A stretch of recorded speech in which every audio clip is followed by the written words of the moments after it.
sobre los frentes de agua que la arquitecta Ángela Franco nos va a brindar.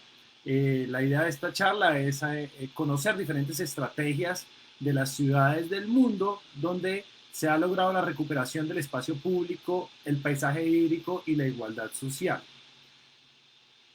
Agradecemos a todas las personas que que están de otras ciudades. Colombia es un país con muchísimos frentes de agua, entonces es muy aplicable la conferencia para muchas de las regiones que hoy nos visitan o de donde hoy nos visitan.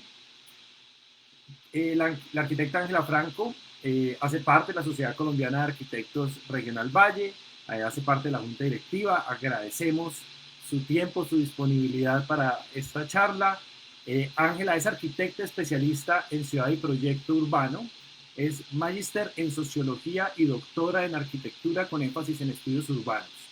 En el 2011 recibió una beca Fulbright para participar para formar parte del programa especial de estudios urbanos y regionales del MIT. Desde el 2005 es profesora de la Escuela de Arquitectura de la Universidad del Valle y líder del grupo de investigación Observatorio de Arquitectura y Urbanismo Contemporáneos. Sus proyectos de investigación y consulta se centran principalmente en espacio público, en equipamientos, renovación urbana, informalidad y políticas de planeación y vivienda. Damos la bienvenida a Ángela, muchísimas gracias por estar acá con nosotros en este webinar. Eh, y el micrófono y la audiencia es tuya.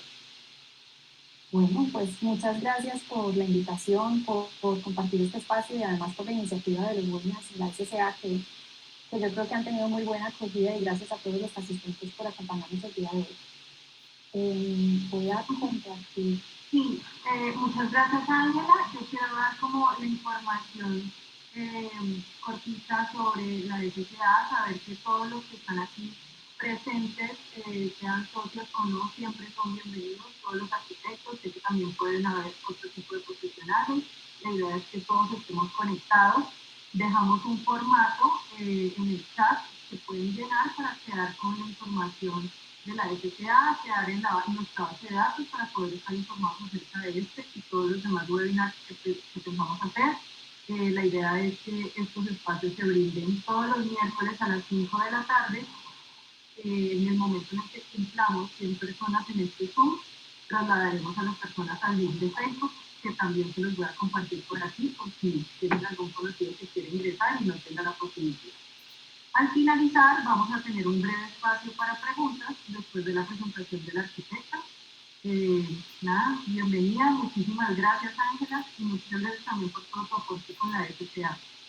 Muchas gracias Laura también por la introducción y por la información de la SCA. Voy a compartir mi pantalla para abrir la presentación. Ya hicimos la prueba y funciona en teoría, pero quiero preguntarte si se ve. La primera se ve, si quieres lo paso. Una y ya, regresa. Está bien. Listo. Bueno, entonces, pues gracias a todos por estar hoy acompañándonos en la SCA con esta iniciativa de los webinars. Yo creo que es muy interesante todas las dinámicas que hemos logrado a pesar de toda la contingencia de la pandemia para poder dar estas charlas y poder compartir espacios de una forma que no lo hacíamos antes y que yo creo que ha sido muy productiva y un aprendizaje para todos. Hoy voy a hacer una presentación de una investigación que vengo haciendo hace muchos años, desde más o menos 2009, que iniciamos con el desarrollo de un proyecto particular en una ciudad y que nos llevó en el grupo de investigación Observatorio de Arquitectura y Urbanismo Contemporáneos a abrir una línea de investigación sobre espacios públicos en centros de arte. Entonces voy a mostrar los resultados de esta investigación, que como les digo, sigue en curso y que ha sido producto de ella y un primer libro que publicamos con la editorial Escala y la editorial de la Universidad del Valle, que se llama Fuentes de Agua. Y esta vez, pues estoy trabajando en el segundo volumen del libro, esta vez bajo el enfoque de integración ciudad y paisaje. Entonces, pues primero voy a hablar de cómo se ha estado dando esa apertura hacia el paisaje de espacios de la ciudad que realmente han sufrido deterioro debido a muchas causas. básicamente espacios vinculados con industria y espacios portuarios, la comprensión de lo natural, el renacimiento de la naturaleza en el contexto urbano y cómo se ha podido integrar lo natural a este tipo de proyectos, agua, entorno y cultura. También voy a hablar de recorrido y estancia, que está más relacionado con el recorrido de los parques lineales y unas breves conclusiones para acabar con este aquí. Entonces, voy a empezar con la apertura hacia el paisaje, hablando de la relación de la ciudad y el agua. Pues la relación de la ciudad y el agua históricamente fue funcional, vinculada, por ejemplo, en las grandes ciudades que tenían borde en grandes ríos o en el mar con infraestructura portuaria y con todo el servicio que prestaban esos frentes de agua en términos mercantiles y que dieron pie a la construcción de grandes infraestructuras como estas. Tengo a la izquierda el puerto de La Joliette en Marsella, que fue construido a finales de los 1800, y el boom de Shanghái, que a principios del siglo XX ya tenía un gran desarrollo arquitectónico en su borde, pero además vinculado con esas relaciones mercantiles. Han sido los puertos gestores de crecimiento y desarrollo importante para las ciudades, ha pasado lo mismo también en Colombia, y espacios relacionados estrechamente con esas dinámicas urbanas. Entonces, pues hay casos de, por ejemplo, Puerto Madero, que también es construido a finales del siglo XIX. Más adelante voy a detenerme y hablar un poco más sobre esos proyectos. Y el caso, por ejemplo, de Bilbao, que es muy emblemático porque tras la obsolescencia de los espacios portuarios, pero además en este caso de la industria siderúrgica, pues hubo una transformación de todas las infraestructuras que estaban en los bordes de la ría, por ejemplo, en el caso de Bilbao. Entonces, esas zonas que antes fueron los centros de la vida económica de las ciudades empezaron a deteriorarse, a quedar abandonadas y a quedar como unos vacíos de ciudad que interrumpían la relación de la ciudad y el agua. Este es el proyecto de transformación de esa zona de Bilbao. Una de los fragmentos de ese trayecto es este sector que se llama Abando Ibarra. Tiene un desarrollo muy interesante de infraestructura, no solamente de espacio público, sino también de toda la infraestructura que se generó a partir de la transformación de la ciudad. Se vio el frente de agua y la transformación de todos esos espacios abandonados por la industria siderúrgica como una oportunidad para relanzar la ciudad en Europa. Entonces se hicieron construcciones de espacio público, pero también emblemáticas de equipamientos urbanos de gran escala. Y la ría, que fue una ría históricamente industrial contaminada, empezó a albergar otras actividades como las que se ven en estas fotos, que eran impensables a finales o a mediados de los 80 en la ciudad.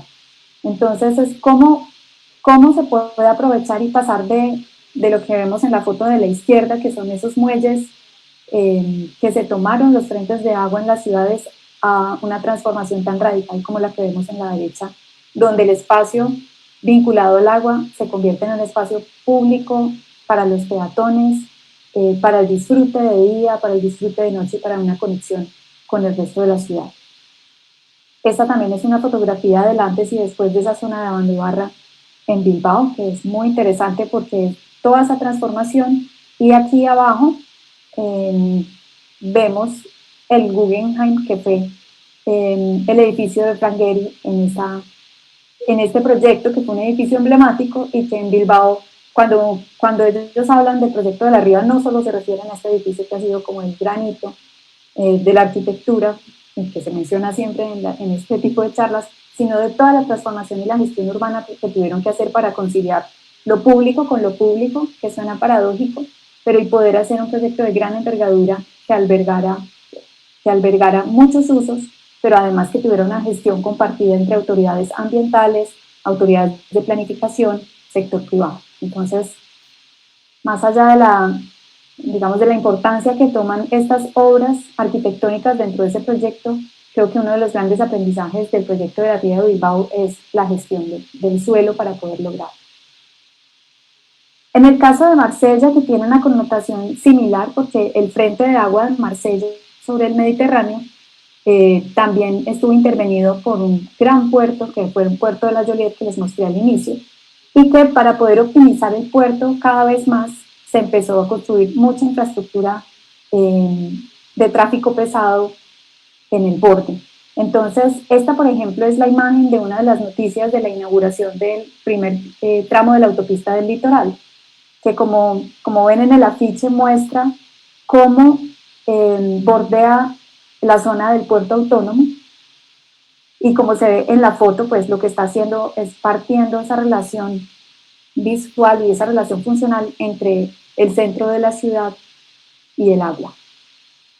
Esto que fue tan celebrado en los 70s, que desafortunadamente me recuerda un poco esta imagen al puente de la 44 aquí, es parecido.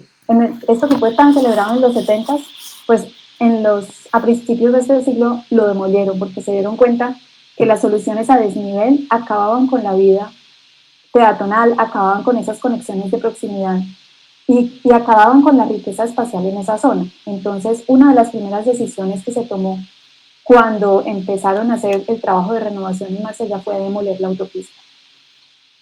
Esta es una de las imágenes del puerto de La Joliette. Toda la vida, toda esa conexión peatonal, toda esa relación como tan cercana del mercado, del puerto, de las actividades del puerto y de la ciudad, se fue perdiendo a raíz de toda esa construcción de infraestructura que le fue robando importancia y fue dejando para el puerto autónomo y para los carros un espacio que tradicionalmente debería ser para los ciudadanos. Esta es una imagen del año 2000-2005, de cómo estaba esa relación. Al fondo se ve el Mediterráneo, cómo estaba esa relación entre el centro de Marsella y su frente de agua. Estas son unas imágenes del puerto. Abajo se ve el viewport, que es el puerto antiguo, tradicional, que se mantiene con mucho valor arquitectónico. Ahora les muestro una foto. Y en el 1994 toda la infraestructura del puerto autónomo de Marsella, que se construyó precisamente para ampliar el mercado. Esta es una imagen del viewport Notre Dame de la Garde, que es una de las iglesias más emblemáticas de Marsella. Y toda esa riqueza espacial quedó convertida en lo que vieron en el norte, que es esa relación con el puerto autónomo. Entonces, se decidió, el gobierno francés, la Unión Europea, la Municipalidad de Marsella decidieron emprender un gran proyecto de renovación urbana para poder vincular nuevamente el puerto, la zona portuaria, digamos el frente de agua con el centro de la ciudad, y ese proyecto se denominó Euromediterráneo.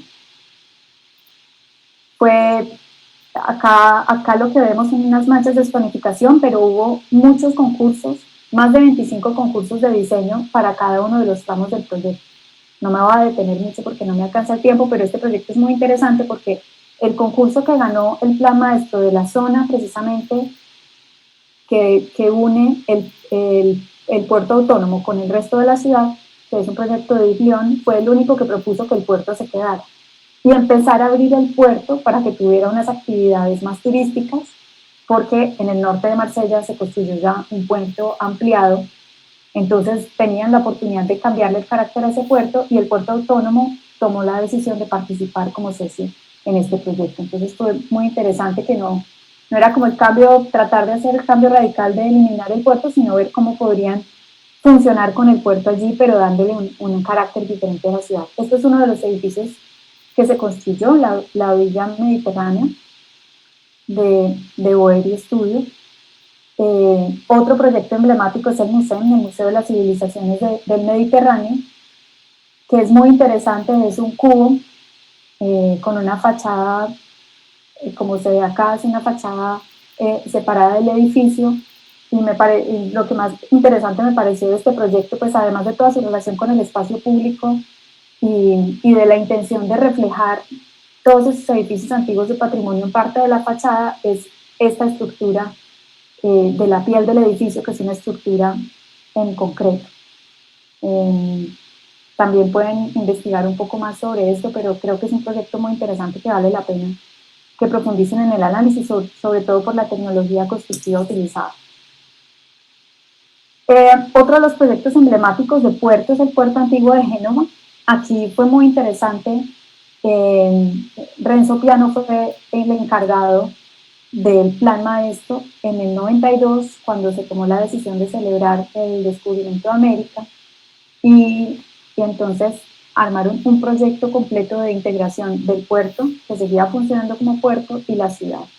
Entonces hubo una intervención muy bonita, que a pesar de que, como ustedes ven allí, queda la autopista elevada, todavía allí se le da mucho más valor al espacio público y se construye esta infraestructura blanca que se llama el Vigo, que tiene un mirador y que alberga unos usos recreativos muy interesantes. Entonces también es un proyecto que valía la pena destacar aquí por la connotación tan importante que tiene Génova como puerto.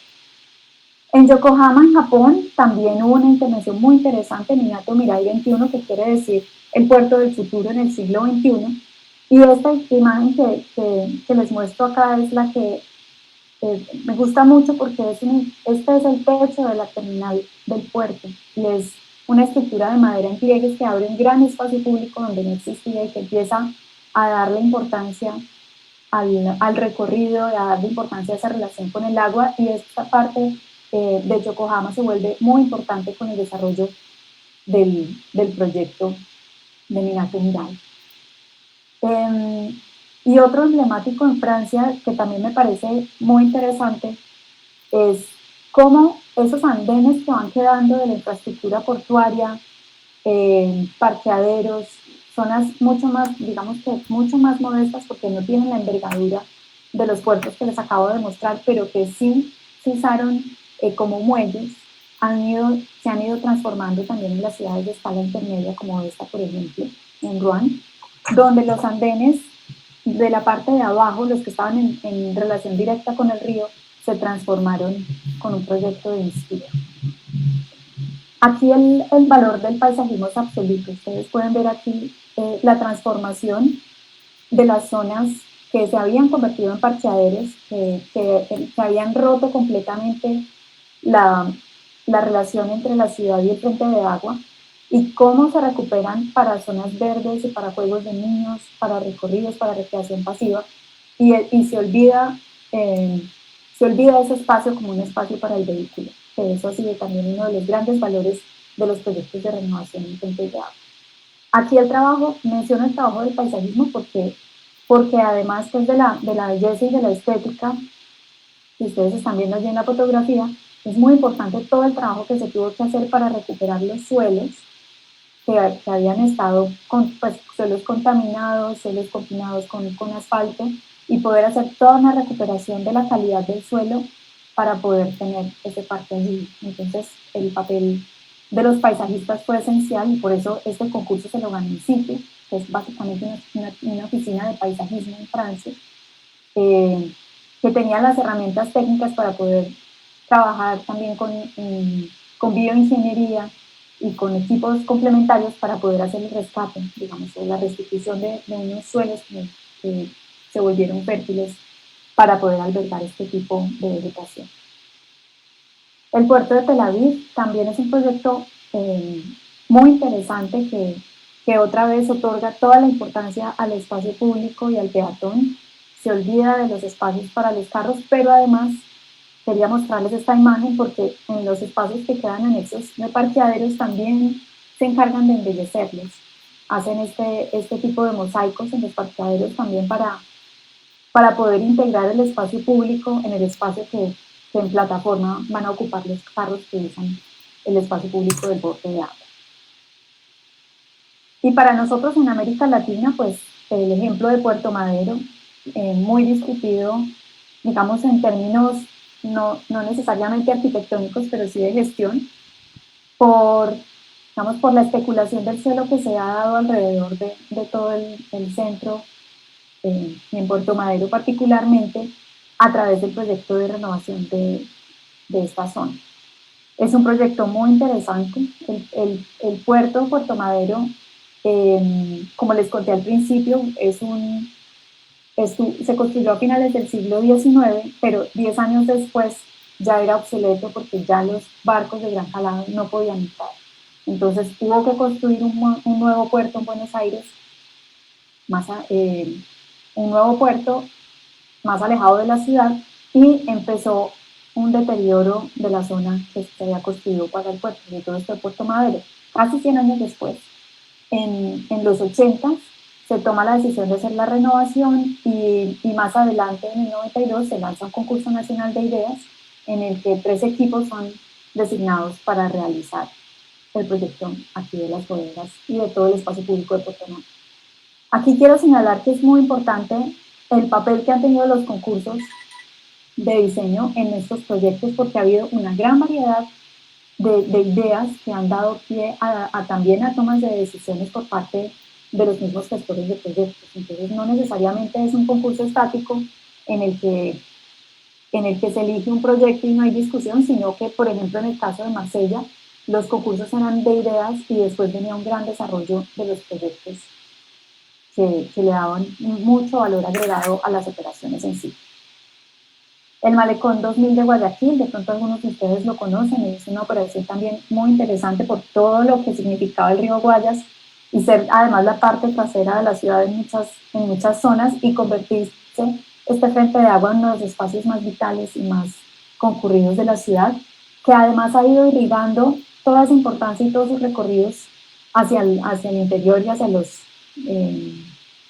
hacia las otras zonas de la ciudad y que han generado además unas actividades que producen unos ingresos para su mantenimiento. Entonces también el esquema de gestión, no solamente digamos en términos de tecnología, de protección del borde, en términos de diseño en el espacio público, pero también en términos del modelo de gestión, es un proyecto muy cercano a nuestras características del cual también podemos aprender mucho. Muy reciente en Colombia, también para de pronto los que estuvieron el año pasado en el Congreso de Arquitectura de la SCA, pues estuvimos recorriendo el Gran Malecón de Barranquilla, de Ricardo Vives, con la Oficina de Diseños y Conceptos, que también es un proyecto que rescata la parte trasera de la ciudad, la parte que estaba relacionada con el Magdalena, visto el río Magdalena también, así como los puertos que les he mostrado de forma utilitaria, como un espacio para el mercado. Y pues yo creo que si ustedes han conocido Barranquilla, yo particularmente que conocí Barranquilla antes de este proyecto, para mí era impensable lograr el traslado de toda esa industria pesada que estaba allí, pues por los costos que eso implica, pero además de eso, lograr conseguir un espacio que tuviera tanta vitalidad en un área tan grande, porque este es un proyecto muy ambicioso, de 4.5 kilómetros de largo en su recorrido total. Han desarrollado los primeros 2 tramos que vemos aquí, que se llaman gastronomía, comercio y recreativo y familiar, pero es un proyecto en el que se espera desarrollar 18 hectáreas de espacio público, es un espacio muy ambicioso, pero además con un modelo de gestión que a mí me pareció muy interesante cuando lo conocí, y es que las industrias que se empezaron ahí dieron sesiones anticipadas de espacio público, se quedaron con los lotes, se dieron parte de los lotes hacia el frente para poder hacer la construcción de la vía de borde y para hacer el parque, y quedan con las sesiones anticipadas entregadas para el momento en el que tenga, digamos, una dinámica inmobiliaria del sector y ellos vayan a construir. Entonces es cómo poder llegar a concertar con el sector privado, los dueños de la tierra, que cedan la tierra sin estar ellos inmediatamente interesados en desarrollar un suelo. Y es con base en el potencial que ellos ven de desarrollo y en el potencial que se empieza a formar a partir de poder sacar adelante un proyecto de esta envergadura. Entonces, a través de las sesiones anticipadas no les tocó comprar el suelo y pudieron dedicar y enfocar los recursos a la construcción de la infraestructura. Esta es una imagen de cuando ya se iba, muy reciente, la inauguración del segundo tramo.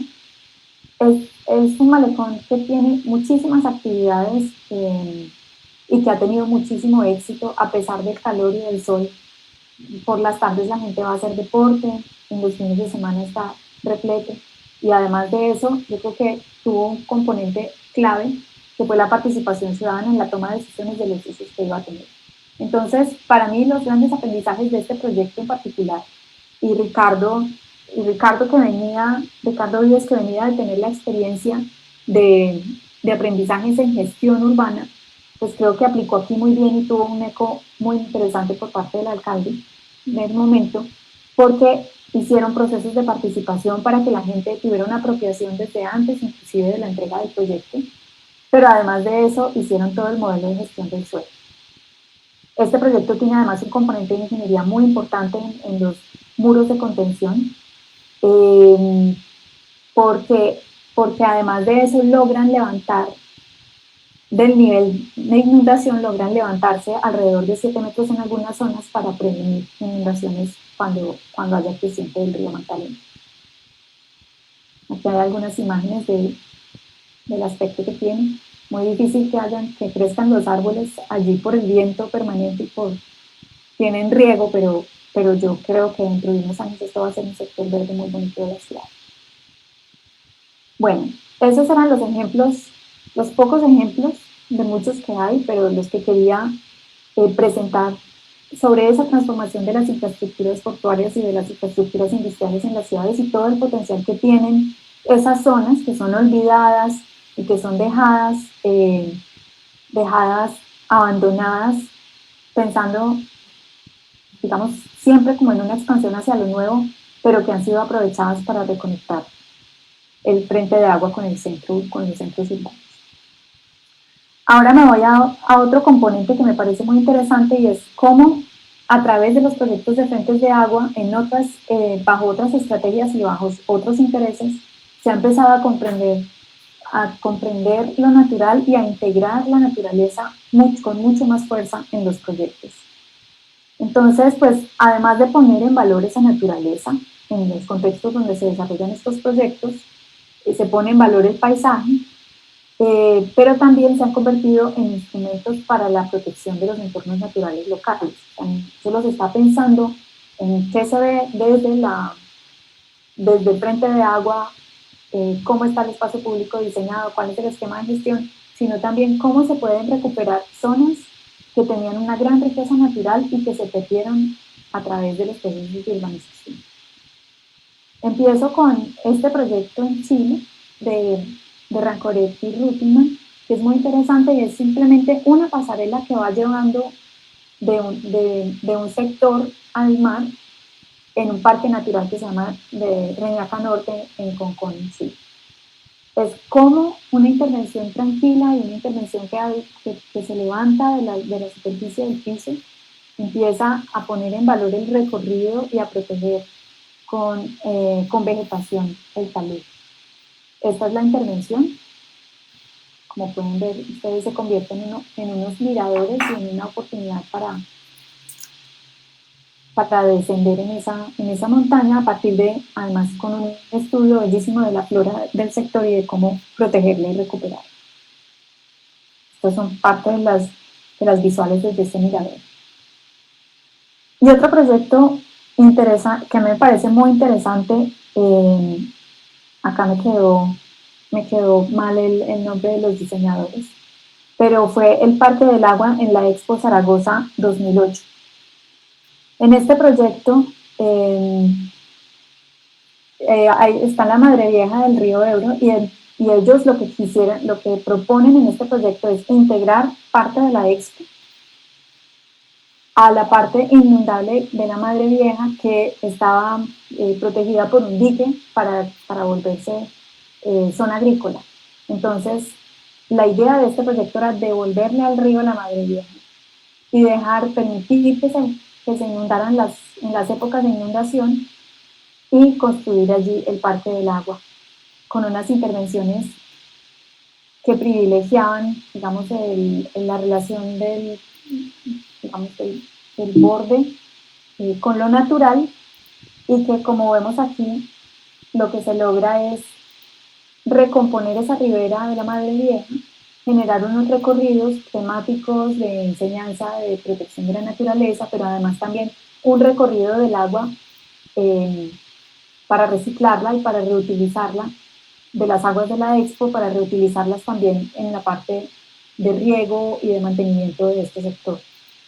Es una zona muy interesante que, como se ve aquí en este proyecto, está planeada para que se inunde y está diseñada para que se inunde durante las épocas de inundación. Y como pueden ver acá, en esta en esta fotografía, aquí está subido el río y ese bosque de ribera que estaba diseñado para contener, pues ya tiene su función natural. Entonces es uno de los grandes parques metropolitanos que le quedan a la ciudad después de la Expo, y que es un gran aprendizaje también en términos de ingeniería y de diseño de articulación de zonas naturales y digamos de dinámicas de la naturaleza como la dinámica del río, con otros usos más urbanos. El proyecto que estaba en la diapositiva del inicio, que son las riberas del río Saona, en una pequeña ciudad que queda al norte de Lyon, en Rochester, también de in situ. Lo que se busca con este proyecto también fue proteger la ribera natural, devolverle esa ribera al río y lograr otra vez unir el centro de ese pequeño pueblo con su frente de agua, cuando pues ya se había construido esta autopista de borde que interrumpió por completo esa relación y que generó un sinnúmero de parqueaderos en esas zonas que ahora se están transformando para ser verdes. Entonces este proyecto básicamente lo que buscaba era volver a generar un recorrido lineal en el frente de agua continuo y poder ganarle espacio al vehículo y devolvérselo a los peatones y a las bicicletas. Es este proyecto, un proyecto muy ambicioso. Estas eran las playas,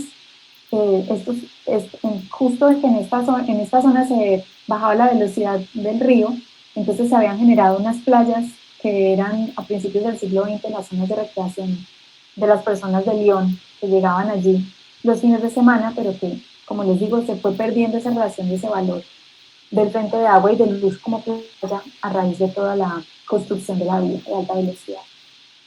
Y también lo que se buscaba con este proyecto, que también me parecía muy interesante mostrar esta imagen porque allí había un dique alto muy cercano al frente de agua que interrumpía visualmente la relación con el paisaje. Entonces lo que se buscó, y lo digo que me parece interesante porque esto es un poco lo que uno ve en el tramo del río Cali entre la 26 y la desembocadura, un dique así, no se ve el río por ninguna parte, pero lo que se buscó con esto fue alargar esa zona verde y tener una pendiente más baja para seguir teniendo protección, pero poder tener esa relación visual y estos grandes prados de recreación. Entonces, es una intervención que privilegia el paisaje, que privilegia las zonas verdes, que privilegia la arborización natural, que lo que quiere es restituir lo que existía, digamos, en cuanto a vegetación y dejar unos senderos pues yo creo que es una intervención pues muy tranquila, para poder precisamente darle más protagonismo a la naturaleza. Aquí también me parece destacable que el proyecto incluye intervenciones de artistas. Este es el ejemplo, por ejemplo, arriba la escalera que no llega a ninguna parte, pero que se convierte en mirador, que es una obra escultórica de Landry Bauman. Otra obra de escultura es este meteorito de Jean-Pierre, que se convierte, el meteorito y su imitación de cráter se convierte en uno de los espacios de juegos para niños más importantes del proyecto. Y el otro proyecto de arte es la Casa del Árbol de Kawamata. Entonces, a todo este recorrido por obras de arte que son secuenciales a lo largo de esa gran zona, de ese parque lineal, se le denominó el recorrido del cine. Esta es otra de las imágenes para que ustedes puedan apreciar cómo se puede valorizar, cómo se puede llegar al punto de valorizar lo natural y de proteger lo que ya hay actividades de pesca en el río. Bueno, vamos a mirar cómo voy de tiempo.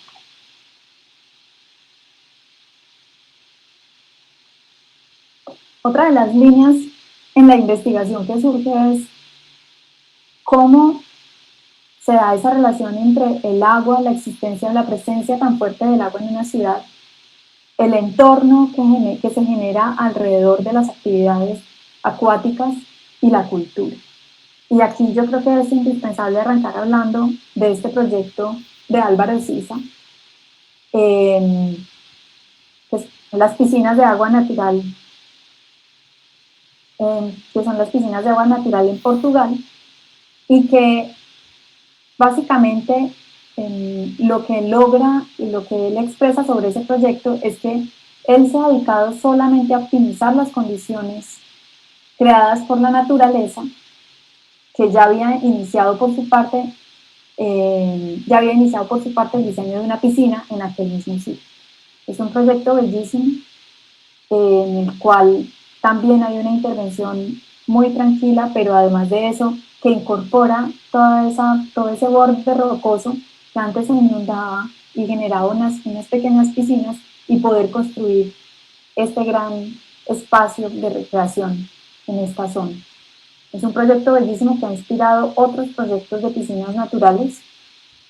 Yo traigo para mostrarles dos, pero lo importante también de estos proyectos, por ejemplo este que es en uno de los canales de Copenhague, es que para poder lograr este proyecto y poder tener gente metida en el agua del canal, pasaron muchísimos años de trabajo para el tratamiento, para mejorar la calidad del agua del canal. O sea, trabajos de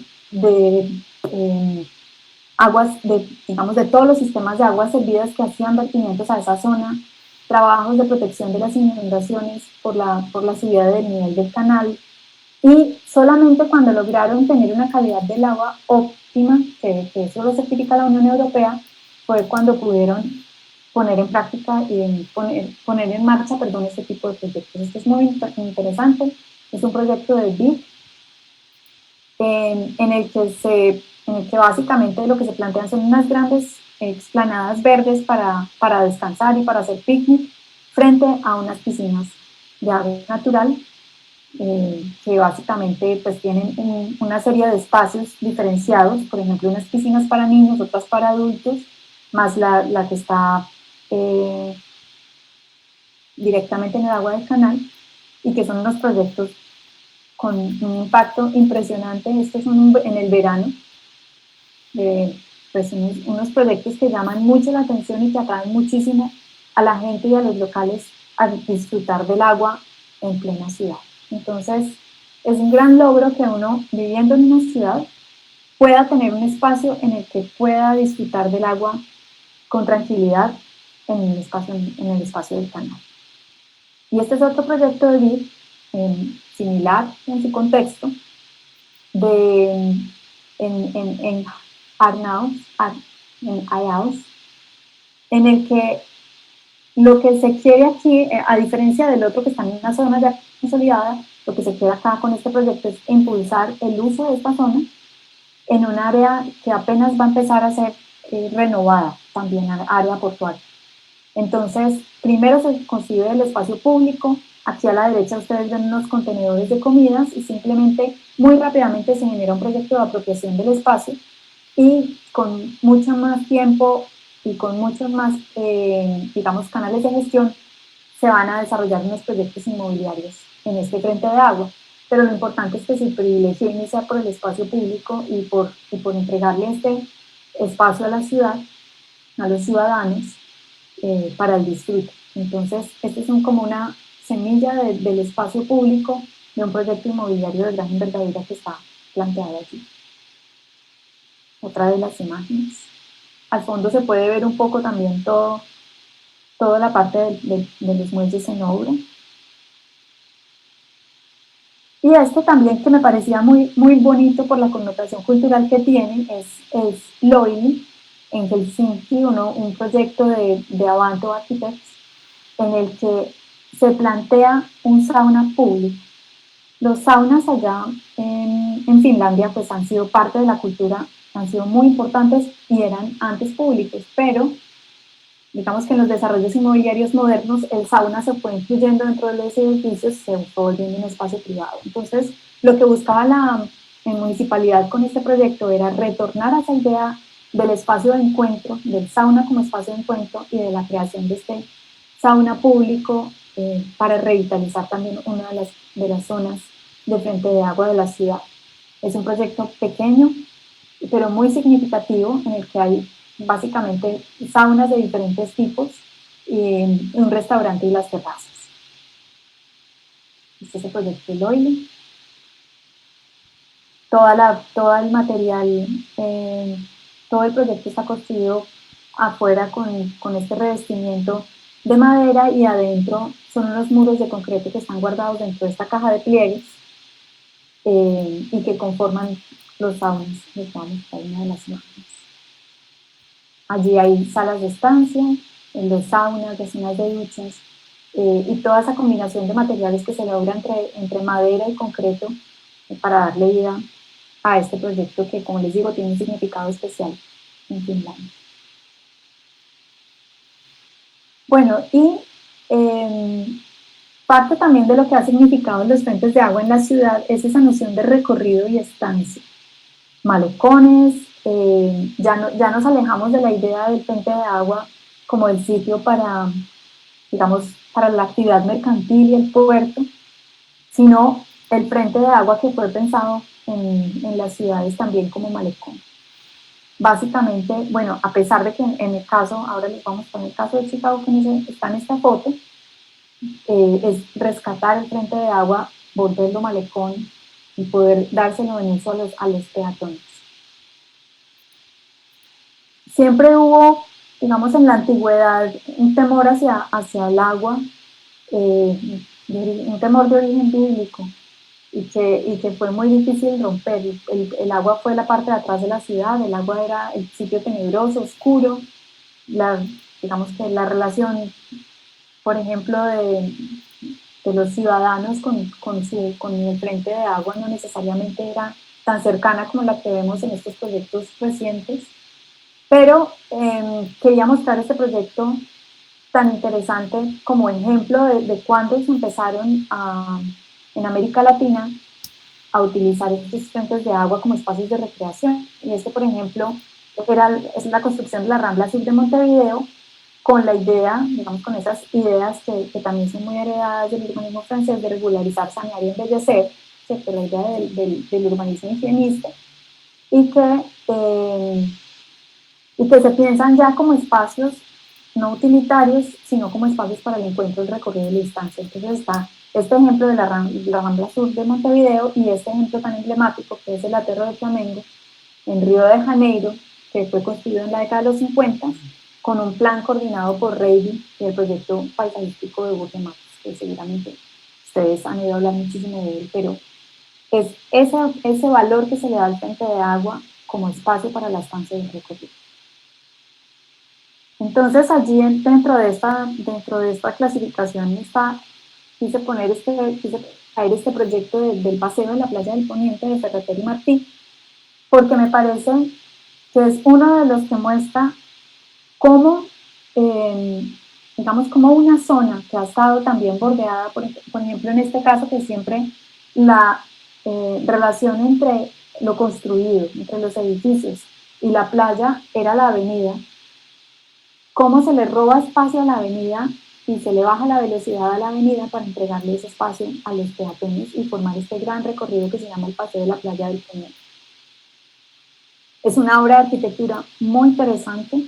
Aquí quise poner esta diapositiva de la obra, esos muros alabeados en concreto blanco y esa transición tan bonita que se logra de cambios de materiales, digamos de lo duro del asfalto a unos adoquines de colores fuertes que van formando un recorrido y después de esos muros blancos un deck en madera que lleva directamente a la playa a través de rampas y escaleras.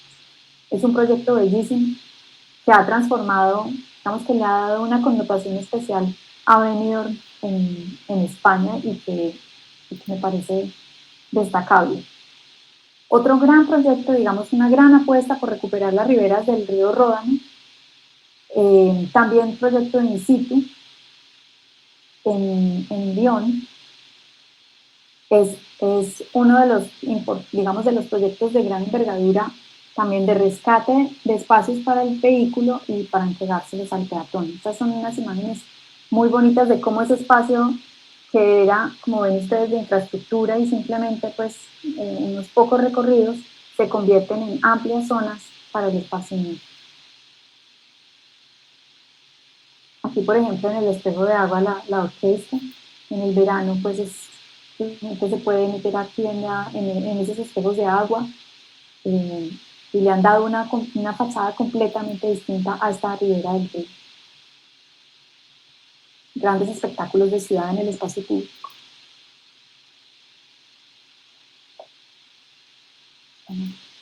Y otro proyecto que también rescata unas zonas de la ciudad con valor por tener esa relación con el agua es el Central Park de Shanghái, que es parte de la Expo de Shanghái en 2010. El lema de esa expo fue Mejor Ciudad, Mejor Vida, y toda esta intervención de Rosen es inspirada en poder también conectar a la ciudad con su fuente de agua. Entonces está este proyecto que ustedes ven allí, como el primer dibujo de la idea de cómo a través de esos recorridos perpendiculares y se pueden lograr todas esas conexiones del río con la ciudad. Y cómo todo esto se empieza a consolidar como una nueva área de ciudad que le queda a Shanghái después de la Expo. Estas son partes pues como de la infraestructura que se queda después de la Expo, y en las manzanas donde se organizan los pabellones pues estaban proyectados también un gran desarrollo inmobiliario para desarrollar por etapas, pero le quedó el proyecto del parque a la ciudad. Y un proyecto más reciente de Ross Barney Architects, que es el Riverwalk de Chicago, en el que también, si ustedes de pronto conocieron Chicago antes de este proyecto, una ciudad gris, bueno, con además una ciudad que tiene un clima difícil, pero que además tenía estos andenes del río completamente disociados del espacio público. Entonces, a través de este proyecto que duró varios años, se logra recomponer la infraestructura, se logra ganar espacio de los carros, pero además de eso, generar unos recorridos continuos. Acá en esta imagen de pronto ustedes pueden apreciar que se puede caminar debajo de los puentes, entonces eso hace que el recorrido sea continuo, pero debajo de los puentes ponen unos espejos y ponen, digamos, arman toda una infraestructura para que sea agradable la caminata en esas zonas de cruces viales. Y se logra generar toda una vida alrededor del canal. Acá está la imagen, por ejemplo, del recorrido debajo de uno de los puentes. Actividades acuáticas, entonces ahora alquilan kayaks, hay paseos en barco. Como una gran ciudad le apuesta al espacio público y convierte este frente de agua con un gran desnivel en una zona para aprovechar, con diferentes actividades. Eso también es muy interesante de este proyecto, y es que cada tramo también está pensado para albergar diferentes actividades de estancia, actividades comerciales, actividades de recreación, espacios especiales para los niños. La Avenida de las Estrellas en Hong Kong es otro de los espacios que se aprovecha justamente en la época que fue la Expo de Shanghái. Este espacio estaba recién inaugurado y es en la península de Kowloon. Al frente, pues como ustedes pueden ver, toda esa alta densidad de los edificios y de la zona financiera de Hong Kong, y está este gran espacio público, que es la Avenida de las Estrellas. En Brooklyn, en Nueva York, también se rescata y cada vez se ha ido ampliando esta zona del Brooklyn Bridge Park, que lo que se logra es también recuperar un espacio que estaba disociado por autopistas entre el agua y el barrio, para generar espacio público, nuevo espacio público, espacios de estancia, y en este momento cada vez más se han ido transformando, por ejemplo, las viejas infraestructuras industriales, como por ejemplo una refinería de azúcar, en edificios que se han reciclado para valorizar el frente de agua. Entonces están las grandes extensiones de parque hacia el frente y después los desarrollos inmobiliarios de borde, pero digamos trascendiendo la idea de la avenida rápida que comunica de un lugar a otro y convirtiéndolo, básicamente recuperándolo para el peatón. Bueno, está este ejemplo también muy interesante de la costanera de Paraná en Entre Ríos, de Rubén Edgardo Cabrera. No me voy a detener mucho, pero en este proyecto también está pensado para que en los momentos de nivel alto del río se puedan inundar algunas zonas sin problema. Y en esas mismas zonas que son inundables también es donde se da esa relación directa del usuario del espacio público y de este malecón con el agua. Como les digo, yo estoy haciendo acá un recorrido como un poco para despertar su curiosidad sobre el tema, porque hay muchísimo para decir de todos los proyectos que enriquecen, digamos, la discusión sobre el paisajismo y la arquitectura en fuentes de agua. Bueno, este proyecto de Eli, por aquí la vi, de Eli Burkhardt y Echeverry, que es pues que ha logrado la transformación de la Avenida Colombia. Acá tengo una imagen tal vez con no muy buena resolución de lo que era. Yo creo que a muchos nos tocó esta imagen de la Avenida Colombia a la izquierda, que era casi imposible, tanto que pues estaban estos puentes provisionales que se habían vuelto permanentes para que los peatones pudieran cruzar hacia el centro administrativo municipal de Cali. O sea, era un centro de la ciudad completamente bordeado por una avenida congestionada con unos edificios de patrimonio como el que se ve aquí, que es el edificio de Coltabaco, la Ermita, y que comunicaban el centro de la ciudad y el centro administrativo municipal. Entonces, a través de el soterramiento, la subterranización de la Avenida Colombia, se logra rescatar este espacio del frente del río Cali para los peatones, para una movilidad alternativa y entregarle ya esa conexión al centro y todo ese espacio de vida en el que se ha convertido el Boulevard del Río en Cali, que es donde yo creo que todo sucede allí, donde están las exposiciones de arte, donde está el alumbrado. En un día normal siempre hay gente disfrutando de este espacio y además de eso pues se gana en todo lo que sucedió en la infraestructura de movilidad. Ha funcionado muy bien como el muro de contención y la funcionalidad del túnel. Entonces eso también ha sido una gran ganancia para la ciudad en términos de darle más espacio público a Cali, que siempre lo estará necesitando, pero además ver toda la respuesta de la gente que lo usa, demuestra que si hay un espacio público de calidad en la ciudad, la gente lo usa. La gente llega allí porque la gente quiere estar afuera, porque el clima se presta, porque en Cali las tardes con el viento que baja por el cañón del río son maravillosas para estar afuera. Entonces es la oportunidad de entregarle un pedacito de ciudad a la gente que quiere estar afuera y disfrutarle sin interferencia de los carros, sin tanta interferencia del ruido. Entonces es un proyecto que ha transformado ese borde, ese frente del río Cali. En Medellín, que para mí, pues, que no soy de acá ni soy de allá, el hecho de que del río Cali se haya logrado conservar, digamos, parte de su lecho, que tenga las piedras, parte de la vegetación,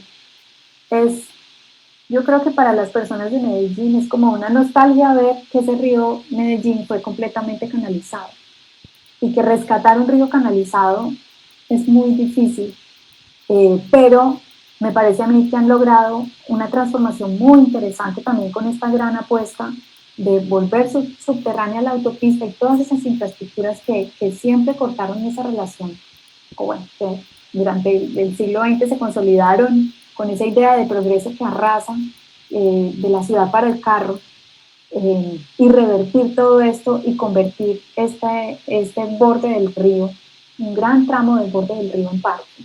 Entonces es muy interesante esa gran apuesta de Medellín por el espacio público, que yo creo que ha logrado también atraer a mucha gente, que ya esa cultura del espacio público se ha consolidado muy bien en Medellín, inclusive, bueno, toda la vida, pero además después como con ese salto que se empezó a dar de transformación de ciudad, pero este proyecto da otro paso adelante en la transformación estamos en la apreciación de frente de agua desde otro punto de vista, como paisajístico, y la unión de los recorridos peatonales del centro y esta zona de la ciudad. Esta es una de las imágenes, aquí se ve el acceso al túnel, y las imágenes de todo este tratamiento que que ha ido evolucionando y también se ha ido construyendo por tramos. A la derecha ustedes ven el otro tramo. Así no tengo más fotos de este proyecto, pero si ustedes ven fotos más recientes, ya hay muchos más tramos construidos que, como les digo, le devuelven un espacio al peatón que se lo había arrebatado el carro. Un proyecto de hace ya varios años, pero que también me parece muy interesante, y es la calle peatonal en San Andrés de Lorenzo Castro, que logra vincular el frente, digamos, de parte del centro con la playa a través de este proyecto, muy interesante, y que, digamos, le dio un dinamismo diferente a la zona en la noche. El paseo, acá en Colombia, otro de los proyectos objeto de concurso, que a mí me parece también muy particularmente interesante por la connotación del Mompox en el país, por su valor del centro histórico, es el Paseo de la Albarrada. Opus se gana el concurso y digamos que ha sido un proyecto que se ha ido desarrollando en el tiempo, y que también con una intervención muy tranquila lo que busca es, a través de diferentes zonas, empezar a vincular el centro histórico con el frente de agua. Ese, digamos, poner en valor o darle muchísimo más valor a esa vista o esa contemplación del río.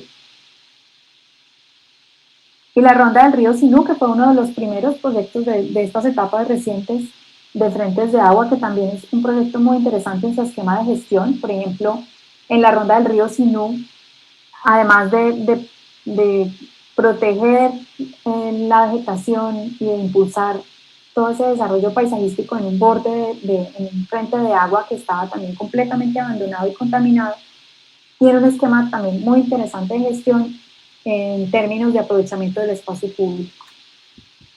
Aprovechar económicamente el espacio público no es malo si se hace en su medida justa, porque eso garantiza, como en proyectos como este, que hay recursos para el mantenimiento. Entonces, este proyecto tiene ese esquema y ha logrado primero, pues, convertirse en el gran paseo de la ciudad de Montería, pero además de eso mantenerse muy bien a raíz de todo ese aprovechamiento económico que se revierte en el mantenimiento del parque. Bueno, yo creo que ya, para que abramos, como con todas estas ideas, para que abramos una ronda de preguntas, quisiera concluir con unos puntos muy cortos, y uno es que los objetivos centrales de una operación de este tipo deben ser, pues, primero, recuperación ambiental, segundo, la protección del patrimonio y la recuperación del patrimonio, la generación de espacios públicos y la oferta de equipamientos colectivos. Digamos que lo que importa en este tipo de proyectos es cómo se benefician la mayoría y no unos pocos. Hubo muchas críticas en proyectos como, por ejemplo, el de Baltimore, en el que había mucho interés para los desarrollos inmobiliarios de generar un gran espacio frente al agua, pero con la idea de aprovechar en términos inmobiliarios, digamos, de valorizar el suelo para venderlo después. Entonces, a pesar de que eso es importante, pues no debe ser el centro de la operación. Entonces, sí debe haber desarrollos inmobiliarios, pero deben ser pensados en función de la viabilidad económica, sin que se pierda la prevalencia de lo público. Yo creo que es un gran mensaje y un gran aprendizaje que queda de los proyectos de los 80 a lo que estamos viendo hoy. Puesta en valor del espacio público y el paisaje natural para reconectar la ciudad con su fuente de agua, el gran interés, y oportunidad para pensar la movilidad de una forma diferente a la convencional, impulsando el uso de medios alternativos. Miren que la gran decisión de muchas ciudades, incluida Cali, es no darle la prevalencia al carro. Incluida Cali, en el Boulevard del Río, no necesariamente en el resto de la ciudad, pero es no entregarle a la ciudad a los vehículos, no dejar la ciudad a las infraestructuras, sino pensar la ciudad para la gente. Y esa es una decisión que se tiene que tomar y que tenemos que tomar con mayor fuerza en las ciudades. En términos de gestión, pues la participación ciudadana como eje de las intervenciones es muy importante para lograr apropiación. Creación de una entidad operadora autónoma que generalmente funciona muy bien, mucho más que si el proyecto hace parte, como de todos los proyectos de la municipalidad, y es que una entidad lo opere, se encargue de su mantenimiento, se encargue se encargue, digamos, de si hay aprovechamiento económico. Por ejemplo, en el malecón de Barranquilla hay un punto de una serie de restaurantes que se llama El Caimán, y todo eso se revierte en ese lugar. Entonces, es muy importante tener una entidad que pueda hacer esa gerencia. Aprovechamiento de la valorización, porque hay una valorización en el suelo para irrigar el mejoramiento del espacio público hacia otras zonas de ciudad. Si el proyecto es tan exitoso y además el esquema de gestión como el que se hizo en Bilbao son tan poderosos, pues va a generar recursos suficientes para que no se quede solamente en el frente de agua, sino para que se pueda ir ampliando ese mejoramiento de espacio público en estas zonas. Las normas urbanas enfocadas en el beneficio común, bien difícil, pero posible y necesario. Y el aprovechamiento económico de algunos espacios para garantizar la sostenibilidad, que lo mencioné, y esos instrumentos de gestión del suelo para hacer económicamente viables los proyectos, como el ejemplo que les puse del malecón de Barranquilla, que hizo sesión anticipada de zonas verdes para poder hacer un uso de esas zonas sin tener que pagar por el suelo y quedarse sin recursos después para poder desarrollar los proyectos. Yo creo que con esto termino y sí, entonces voy a dejar de compartir la pantalla para que podamos abrir la discusión. Muchas gracias. Gracias a ti, Ángela. Ángela, muchísimas gracias. Quiero decirte que tenemos la casa llena, el cupo full. También tenemos personas que nos están siguiendo en Facebook Live. Las personas que quieran hacer preguntas, que quieran abrir la discusión, por el chat se puede escribir o levantando la mano. Laura va a hacer la moderación. Si me permites, Ángela, yo puedo iniciar contando algo y de pronto compartiendo para una reflexión pequeña de todo lo que nos has mostrado y nos has ilustrado sobre la importancia de estos proyectos que a veces no creemos que sean posibles para nosotros, ¿sí? Voy a compartir un segundito y son 2 minutos para empezar a calentar la charla. No sé qué ven allí. ¿Están viendo mi pantalla? ¿Una con un plano? Sí. Ok. Yo voy a prender la luz. Ok. En el 2010 tuve la oportunidad de estar en Shanghai en la Exposición Universal. Y el lema, como tú decías, era Better City, Better Life. Y en la exposición del pabellón de China, ellos mostraban el grado de contaminación y la carga, digamos, de la carga política que los otros países le estaban aplicando por tener su industria realmente desarrollada, pero sus políticas ambientales muy mal ordenadas. Sin embargo, para la Expo le pidieron a la firma Turenscape de China que hiciera un parque que controlara las inundaciones de la Expo. Estas son las imágenes de los planos del parque.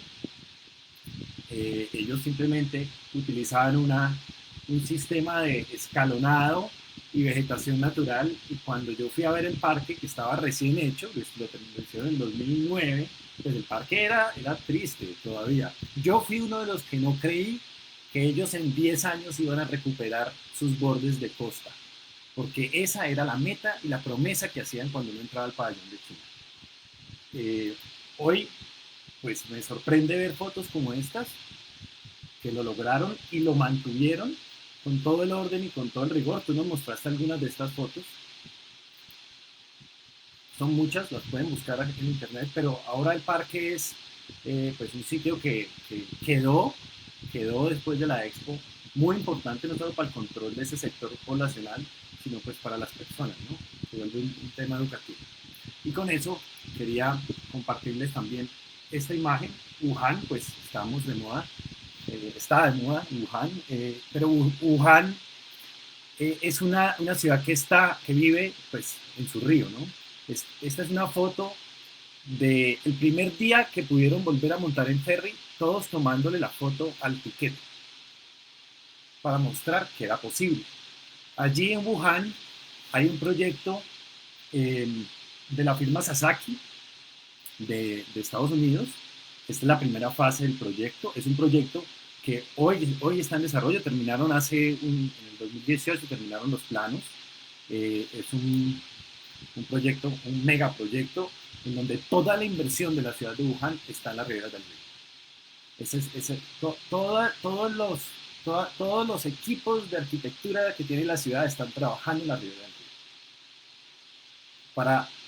Quería como mostrarles para dar otra noticia diferente, como otra forma de ver lo que pasa allá, y que creo que ahora con lo de la pandemia va a ser más poderoso el poder invertir en estos espacios, y los va a pedir más el público, que los espacios de movilidad